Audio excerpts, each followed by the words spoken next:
పేదలు ఆత్మగౌరవంతో బతకాలనే ఉద్దేశంతో ఇందిరమ్మ ఇళ్ల పథకాన్ని అమలు చేస్తున్నామని ముఖ్యమంత్రి రేవంత్ రెడ్డి అన్నారు.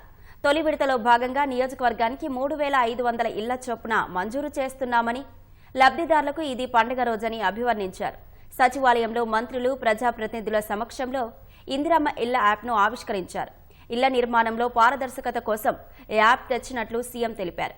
అత్యంత పేదలకే తొలి విడత ప్రాధాన్యం ఇస్తామని, ఆదివాసీలు, గిరిజనులకు ఎన్ని ఇళ్లైనా ఇస్తామని ప్రకటించారు. సచివాలయం వేదికగా ఇందిరమ్మ ఇళ్ల యాప్ను ముఖ్యమంత్రి రేవంత్ రెడ్డి ఆవిష్కరించారు. రోటీ కపడా ఔర్ మకాన్ అనేది ఇందిరమ్మ నినాదమని, అందుకే దశాబ్దాల క్రితమే ఇల్లు, భూ పంపిణీ పథకాలను ఆమె ప్రారంభించారని సీఎం తెలిపారు.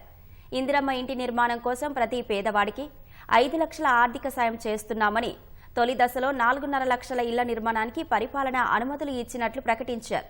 ఇందిరమ్మ ఇళ్ల పథకం మొబైల్ యాప్ ద్వారా రేపటి నుంచి లబ్ధిదారుల వివరాలు నమోదు చేస్తారని తెలిపారు.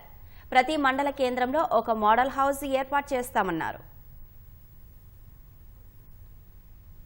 ఇండ్లు కట్టుకోవడానికి అన్ని రకాలుగా నాకు తెలిసి 10,000 రూపాయలతో మొదలుపెట్టి మొదట్లో 4 తాటాకులు, 10 వెదర్ బంగులు, 4,000 రూపాయల నగదుతో మొదలైన ఇందిరమ్మ ఇల్లు కాలక్రమేణా రాజశేఖర రెడ్డి గారు వచ్చే వరకు 1,25,000కు పెరుగుకుంటూ వచ్చింది. ఈ రోజు ప్రజాప్రభుత్వం కాంగ్రెస్ పార్టీ అధికారంలోకి వచ్చిన తర్వాత 5 లక్షల రూపాయలకు పెంచడం జరిగింది.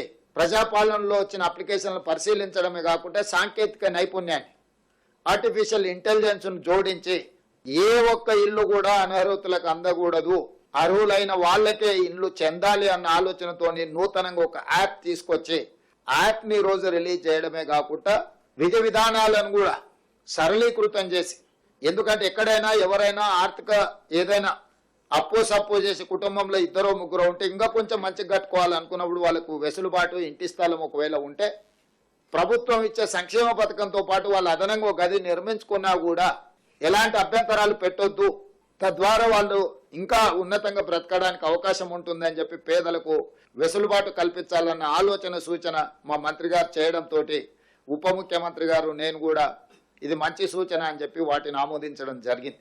ఈ రోజు మీరు అనుకోవచ్చు లబ్ధిదారులు చాలా మంది ఉన్నారు, ఏ రకంగా ఎంపిక చేస్తారని. అత్యంత నిరుపేదలు మొదటి ప్రాధాన్యత.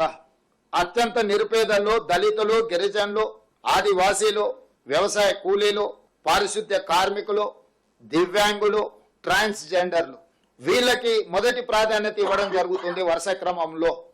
ఆదివాసీలకు ప్రత్యేక కోట, ప్రతి నియోజకవర్గానికి 3,500 ఇండ్ల కోట కాకుండా అదనంగా ఆదివాసీ ప్రాంతాలు, ఐటీడీఏ ప్రాంతాలు ఏవైతే ఉన్నాయో ఆయా ప్రాంతాల జనాభాను దృష్టిలో పెట్టుకొని ఎన్ని ఐటీడీఏ ప్రాంతాలు ఉన్నాయో ఐటీడీఏ ప్రాంతాలను ప్రత్యేకంగా ప్రభుత్వము పరిగణిస్తుంది. వారికి ప్రత్యేకంగా నిధులను విడుదల చేస్తాం, లబ్ధిదారులను ఎంపిక చేస్తామని చెప్పి కూడా నేను ఈ సందర్భంగా స్పష్టంగా చెప్పదలుచుకున్నాను.